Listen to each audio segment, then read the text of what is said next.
Welcome to Your Yes-Filled Life. I'm Brenda Winkle, energetic leadership guide, psychic medium, and somatic coach for ambitious leaders who know their gifts are real and who want to stand fully in them. Here, you'll learn how to trust your intuition, embody your vision, and step into the freedom you've been craving, all without chasing more certifications or carrying stuff that does not belong to you.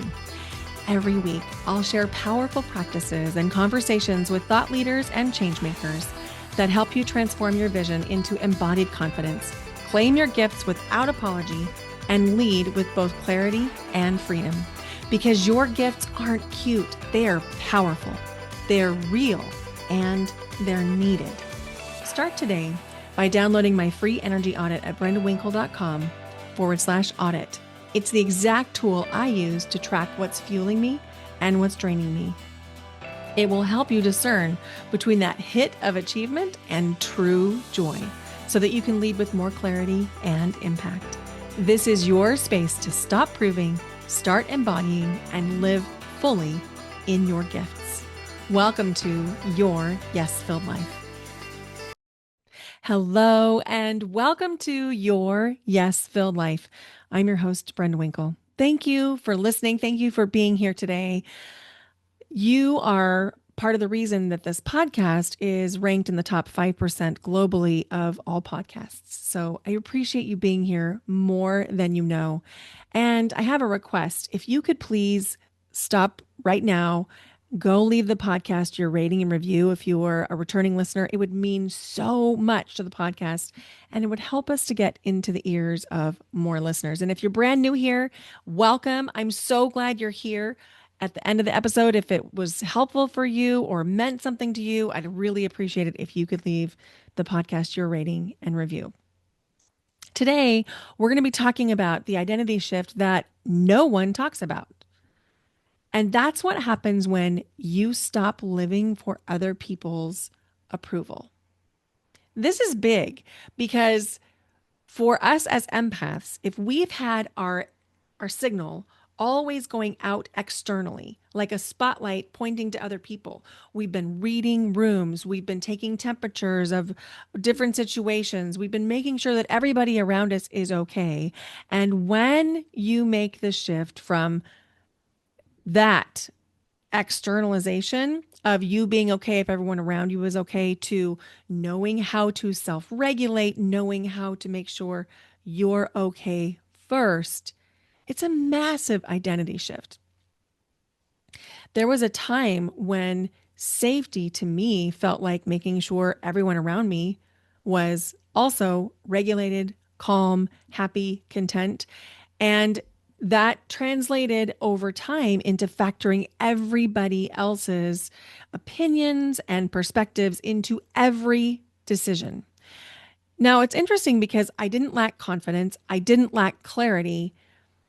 What I needed was regulation. I didn't have the capacity to sit in any discomfort around someone not agreeing with or approving of my decisions.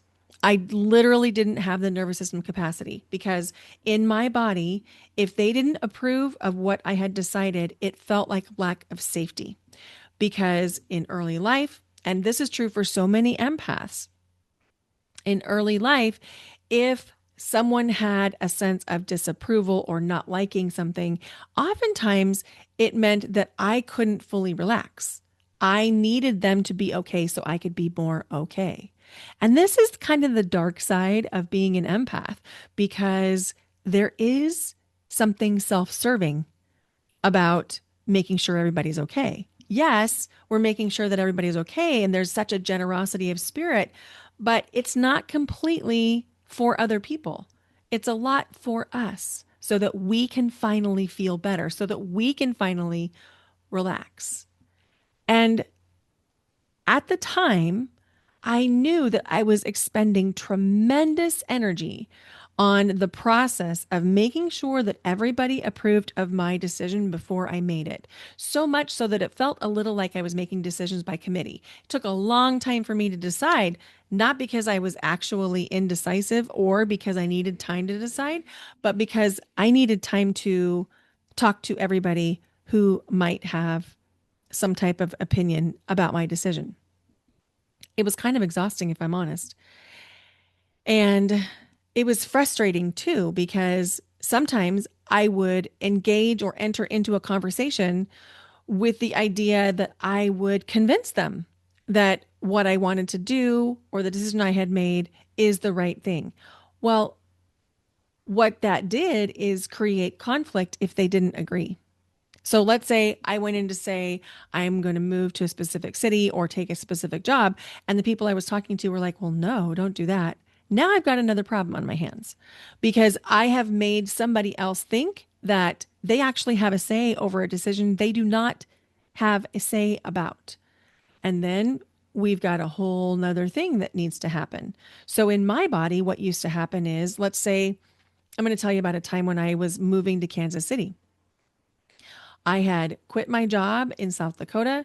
I was married at the time, and the person that I was married to quit his job in South Dakota, and we put everything into a U-Haul and we drove to Kansas City to live. We didn't yet have a place to live secured, and neither of us had jobs.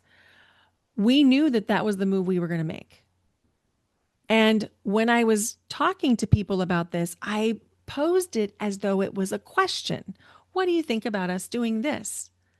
Well, when the answer came back, not surprisingly, that is a terrible idea. You should never do that. Then it looks like I'm being disrespectful because I've asked somebody for their opinion and now I'm doing something directly opposite. So in my body, it felt like heat. If I felt defensive. I felt frustrated. I felt angry because I'm like, why can't you get on board with this? Not having any awareness that I had just asked them, what do you think I should do? Not being transparent about the fact I've already decided what I'm doing, but I was so accustomed to making sure that everybody was on board with all of my decisions that I did it for that decision too. Now, everything worked out beautifully. We both quickly got jobs. We got a new house. That was where my daughter was born.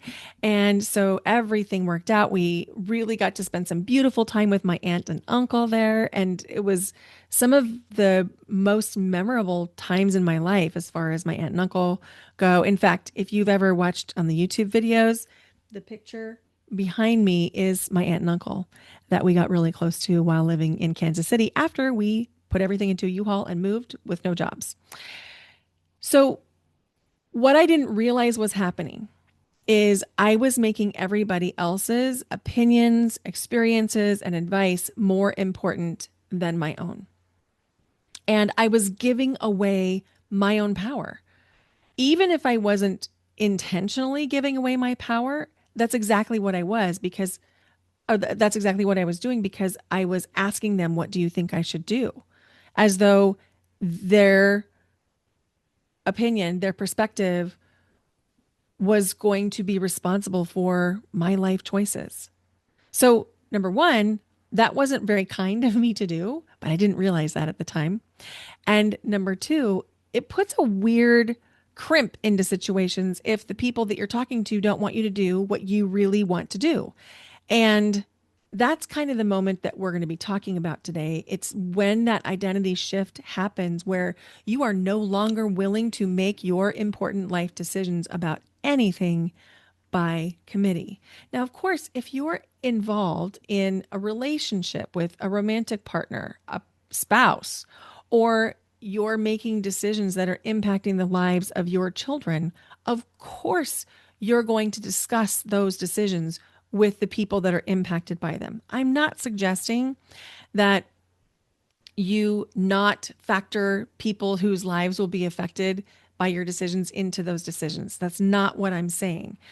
What I am saying is if you don't come in with a solid knowing of what is best for you and what your preferences are, you've given your power away before the conversation even begins. So I know that you know what it's like to spend years learning how to read a room. You know how to discern if someone is happy, angry, sad. You know what to say or do to shift that emotion so that they're more comfortable, so you can be more comfortable. But somewhere along the way, you probably forgot how to read yourself. You probably have become so fluent in meeting other people's needs that your own needs and your own voice has begun to sound unfamiliar. And if you are like a lot of empaths, you probably feel a twinge of guilt when you start the journey to make your voice matter again. And because you have very likely trained everyone in your life that your voice may not have the weight that you want it to, now we've got to re educate everyone in your life. And that's part of the reason why it's a massive identity shift when you no longer are seeking external approval for your decisions and for your life.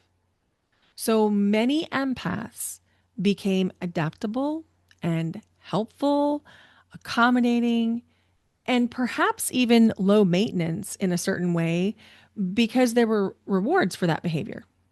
It came with approval, it came with a sense of belonging or connection. It was probably rewarded with praise. But what happens when becoming easy for other people to tolerate, to be around, becomes your identity? Well,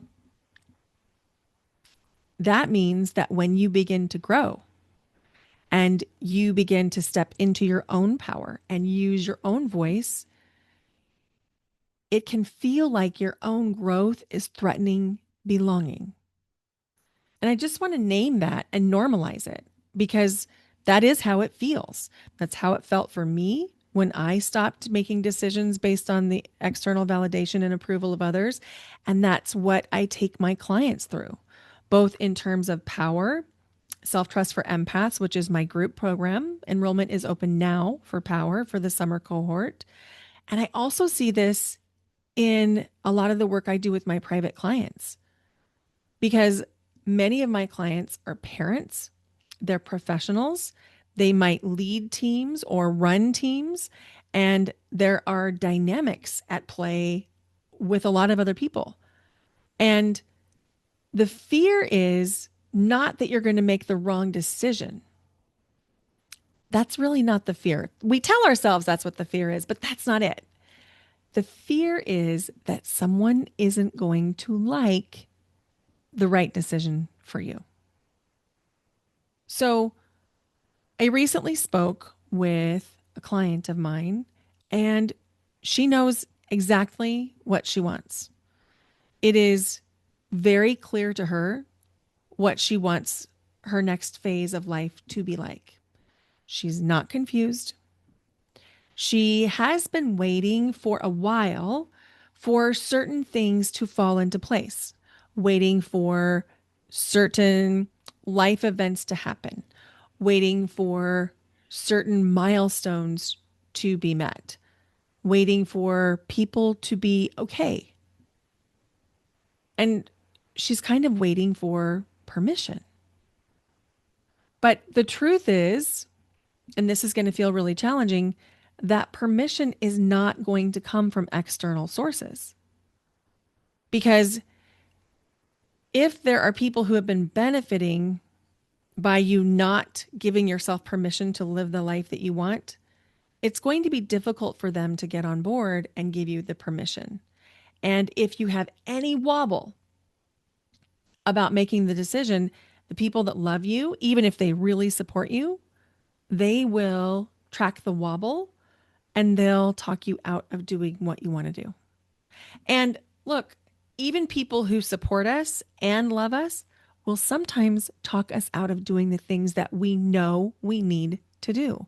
I'll give you an example from last week. I have made myself a promise that I would post every day on social media. I've talked about this before, and it's part of how I'm growing my platform. It's part of how I'm growing my brand. It's part of how I grow my business and attract new clients. And so I made myself a promise that I would post every day on social media at least twice. I have kept this promise for weeks and weeks and weeks and weeks. And I have posted weekly for 150 weeks on Instagram. 150 weeks. Now, I have only recently, like in the last year, decided I was going to post daily. And then more recently, like the last 4 months, post twice daily. And it's making a big difference in things moving along in my business. But when I was at my family's last week, my mom said, "You know what? You're tired. Why don't you give yourself some days off? Just don't post." Wouldn't it have been easy for me to say, "Yeah, I think I will go ahead and break the promise that I made to myself about posting daily. I think I will go ahead and just let go of the algorithm that I've built over the past 152 weeks and just take some time off, even though that's not what I want to do. And that's not what's best for me. And it's not what's best for my business. And it's not what I promised myself." It was very tempting. Now, my mom doesn't mean anything by it other than loving support. She saw that I was trying to post while she was while she was talking to me. By the way, I had said, I'm going to create my social media posts. I'm not going to talk for about 15 or 20 minutes because I had them drafted, ready to go. It was just a matter of literally posting them and copying and pasting my captions and different things like that. And still, that was hard for her to sit through. Even though she had other things she could be doing, it was hard. And it was very tempting for me. And I felt the pull because, again, I'm an empath. So I know this journey intimately because I've been on it. And I felt her being like, "I really just want you to sit with me for 15 more minutes and not post." But that's not going to solve anything for any of us because if I break a promise to myself, then I feel a way about myself. Now, this, by the way, this conversation is not about posting on social media. I don't give two hoots. If you're on social media, if you use social media, if you see my posts, if you make your own posts, that's not what this is about. This is about someone trying to talk me out of a promise that I made to myself. And it's coming from what could be argued is a really good place. And this is happening for you too. But this is really, really expensive because if you stop asking, "What do I want?" and "What's best for me?" and you start asking questions like, "What will create the least amount of disruption?" you have just self-abandoned. And you know it in every fiber of your being. And every time that you agree to keep on keeping on something that is not aligned, that does not feel good, that it's energetically expensive, that's emotionally expensive, and you just keep going forward because it will create the least amount of disruption, that is a moment where you are not honoring yourself. You are making other people's experiences matter more than your own. And because you're an empath, this is a natural state of being to you. And if you're not intentionally honoring your own needs, it's really easy to lose your way. So this can happen in our relationships. Like, for example, my mom wanted to talk me out of creating posts that were going to take me 15 minutes because I'd done the content creation before I arrived there, but I needed to post that day. This can happen in romantic partnerships. This can even happen with your kids. So, my daughter is 24. She's been out on her own for a long time. She's a fully functioning adult making big moves in the world.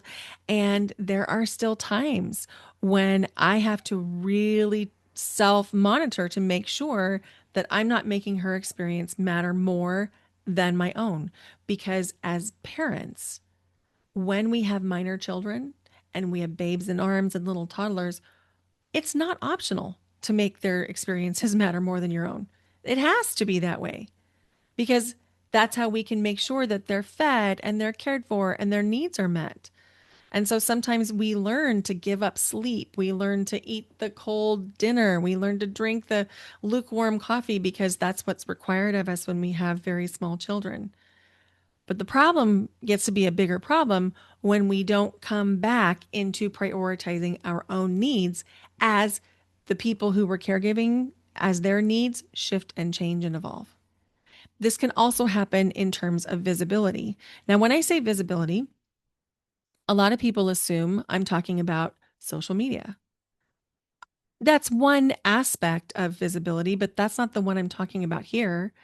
I'm talking about your ability to show who you really are across relationships, across your social groups, where let's say your book club knows how you feel about certain topics the same way the people from your neighborhood know how you feel about certain topics, the same way your friend group knows. If you're not being visible and transparent in that way, where you across all the different relationships in your life, that's a visibility problem. When you don't want people to know different parts of you, or you don't want people to know what you believe, or how brilliant you are, or the beautiful way you have of wording things, that's a visibility problem. That's an example of making other people's experiences matter more than your own. And it comes up for leadership too. I was having a conversation with my cousin, who I was recently able to spend some time with when I was traveling for my niece's graduation. I have the best cousins, and I really enjoy getting to see them often because so many of my cousins live in the Midwest, and because so much of my family is based in the Midwest, that even if they don't live in the place that I am, often we travel to try to see each other. And so I was visiting with a cousin, and my cousin he's in leadership in the arts world. And he was making a conversation about something that had happened in one of the organizations that he runs. And there was a professional artist who my cousin is very close with. They've been friends for 30 years. And something happened in the professional arts organization, and the friend of 30 years was not performing at level. And my cousin had a choice to honor his role inside the organization in leadership and honor what he was being asked to do by other people in prominent leadership and fire his friend, or to honor his friend. Now, my cousin is not an empath. He is empathic. He is very kind, but he's not an empath. But it still was very challenging for him. And as an empath, this comes up for you a lot when you're stepping into leadership, when you're hiring people, when you're working with people, even people that come into your house. I see this come up for the empaths that I work with. Like, let's say you hire a new housekeeper and the housekeeper is doing something that you want them to do a little bit differently. A lot of times I'll hear people say, well, I don't want them to feel bad, so I'm not going to say, well, that is not being a leader. That's not strong. That's not kind. This also comes up in marital relationships when someone is unhappy with what has been happening in the bedroom and they're unwilling to say to their partner, I'm not happy with what's happening in the bedroom. I'm going to shoot it to you straight. That's not kindness to not say that, because decades can go by. One person thinks it's fine and the other person is completely uncontent, discontent by what's happening in the bedroom. And there's no middle ground. There's no awareness. That's not kind. We have to make our experiences matter, because the truth is everybody else in our life is making their experience matter first. And if you take care of yourself first, it's not going to make you more selfish. I promise. But it will make your life smaller if you don't do it. And the thing is, it doesn't happen overnight that your life becomes smaller. Little by little by little, you become the concierge for everyone else in your life. You become the considerate one, the responsible one, making sure everyone has a good experience, making sure everyone is happy. You're the concierge, and yet your needs are not being met. And you're living your life like that, wondering why you're feeling resentful, depleted, sad. The, of course, you're feeling resentful, depleted, and sad if you're the concierge of your life and no one is ever coming forward to meet your own needs because they probably don't know you have them. And if they do know that you have them and they're not being met, that is a different conversation. So, this is where self trust begins to get rebuilt. You ready? It's in the pause, meaning pause, give yourself a moment before you respond, before you agree, before you ask for someone's opinion, before you react, before you either set or meet someone's expectation. You pause. In the pause, your conditioning is going to become more visible. You'll be like, oh, I'm doing that. Your fear becomes more visible, which is probably why you haven't been pausing, honestly. And your people pleasing becomes more visible. And the good news is, when all that becomes visible, then choice becomes so much more possible. So, my client Jill did not rearrange her entire life.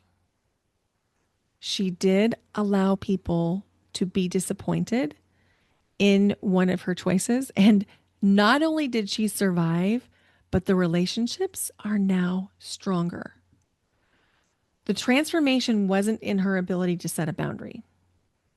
The transformation was in her truly believing and embodying that her experience matters enough to be able to have the conversation. It is incredibly rewarding to watch what's happening in her life since she joined Power.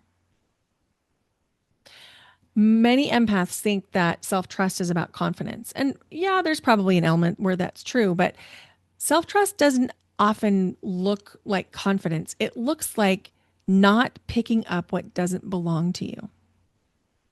And one of the things that my client Stephanie, who was in the first cohort of Power, said is that it used to be that when other people were stressed, that meant action for her. And she's not being responsible for other people's stress anymore. And she's monitoring and managing her own. And everybody is okay. In fact, there's peace in the household. She feels great about it. So the goal isn't to become harder or more boundaried or colder or selfish. None of those things is the goal. And by the way, you're an empath. That's probably not going to happen for you because you're wired to be warm and loving. But the goal is to be someone who can include themselves in the equation. Instead of being easy or flexible or agreeable or available, you can become honest and discerning and self-trusting and emotionally mature. Maybe the next version of you isn't actually waiting for permission. Maybe that next version of you is waiting for you to honor what's here now. Honor present you. That's the identity gap that a lot of us empaths get stuck in. And the moment that you stop asking everyone else what they think and you start being willing to trust what you've known all along, that is the moment that true freedom begins to feel not only possible, but present and here. If you've been listening and thinking, this is me, or, oh, I know this, or maybe it's more like, I've known this for a while, then I want to invite you into something special. It's a free masterclass called Trust Yourself Again, Why You Already Know More Than You Trust. We're going to explore why self trust becomes harder under stress, why empaths override themselves, how to hear your own signal more clearly, and how to trust what you know without becoming less caring. Because you probably don't need more information. You just need support in trusting yourself more fully. So, I'm going to teach you my power framework in the free masterclass. The identity shift that nobody talks about isn't confidence, it's not even boundaries, it's not communication. It's the moment when you stop organizing your life around everyone else's comfort and you start making your experience matter too. And you can do this in a way that is loving, connective, and actually supports relationships. It doesn't mean you're going to blow up every relationship in your life if you start putting yourself on your own list.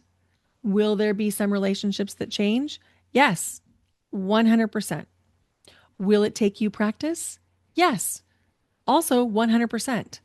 That's a big part of the reason why Power includes 3 cohorts with your registration. It's a year's worth of support because it does take practice. And when we're talking about identity shifts, it takes time for you to step in to the identity and close the gap of the person you used to be to the person that you are becoming. I invite you, whether you're coming to the masterclass or not, whether you're joining Power or not, to begin to pause before you agree to things, before you ask for opinions. Check in with yourself first. Your life is going to be so much richer, and your generosity will be truly generous when you start to check in with yourself first. And that is also how you can close that identity gap. Thank you for listening today. If this has meant something to you, if it's been helpful for you, would you please consider sharing this with 3 people that you care about? And I hope to see you in the free masterclass. You can register at brendawinkle.com/next level. And if you want to learn about power, if you think that might be for you, go to brendawinkle.com/power. I'll see you next episode. And if you haven't yet subscribed wherever you're listening, subscribe now so you don't miss a thing, because in the coming weeks, I have some incredible interviews to share with you. Interviews with clients, interviews with experts, and an interview with Judith Orloff, who is the godmother of the empath movement. Thank you for listening. Bye for now. Until next time.